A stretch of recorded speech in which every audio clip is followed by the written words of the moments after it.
So guys, umuulan pa rin, no? So nandito pa rin yung bagyo sa atin. So sana sa mga susunod na araw maging mas okay na, tsaka sana hindi na masyadong lumakas. Kapag ganitong bagyo, hindi ako masyado nakaka-video, kaya ganito na lang gagawin natin. So gusto ko lang ipakita itong ibon na to, no? So hindi ko alam kung makakaabot pa tayo sa sa susunod na risked ng show. Makakahabol tong buntot niya in 2 weeks, no? 2 weeks pa. So kapag hindi tayo makalaro, ay i-breeding na lang natin to.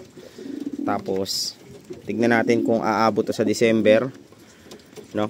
So hopefully umabot siya sa December. So condition naman yung dalawang yan. Tapos yung isang itim doon nandito. Ito, condition din naman tong itim, no? So good shit naman tayo dito, guys. So yun lang, maulan kasi. Yeah.